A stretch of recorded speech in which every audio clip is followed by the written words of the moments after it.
কমিটির উদ্যোগে সোনামুড়া রবীন্দ্র চৌমুহনীতে বেকারদের কর্মসংস্থান। দ্রব্যমূল্য বৃদ্ধি রোধ ও মোদী সরকারকে হটানোর লড়াই জোরদার করতে জনসভা।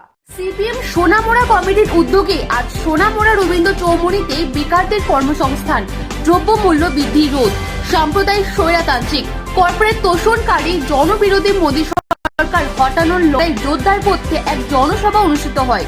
জনসভা উপস্থিত ছিলেন প্রাক্তন মুখ্যমন্ত্রী মানিক সরকার, প্রাক্তন মন্ত্রী মানিক দে এবং প্রাক্তন মন্ত্রী ভানুলাল সাহা, রাজ্য কমিটির সদস্য সুরেশ দাস।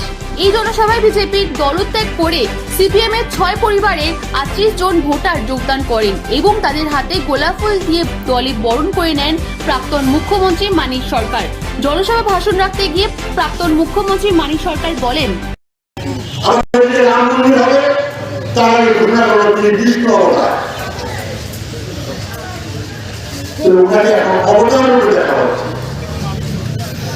কিন্তু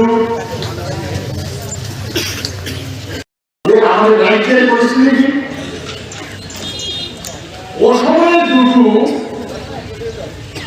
বৃষ্টিপাত কৃষকের সরবরাহ চলবে।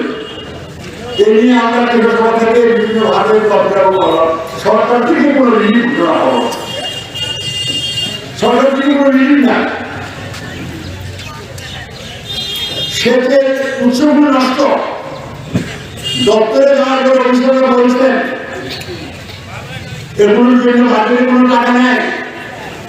মুখ্যমন্ত্রীর কাছে আমরা গিয়েছিলাম, বললাম উনি শুনলেন দেখি কি করা যায়, কিন্তু দপ্তরে পুরনো সেচের মেশিনগুলোকে ঠিক করার জন্য টাকা নেই। পুরনো পানীয় জলের উৎসগুলোকে সচল রাখার জন্য মেরামতির টাকা নেই। তাই এই যে হাজার হাজার শত শত কোটি টাকা মন্ত্রীরা দিল্লি গেলে এসে বলতে এসেছে, আমরা দেখছি একবার দিল্লি থেকে ফিরে এসে টাকা আসার পরে ভরে যাচ্ছে।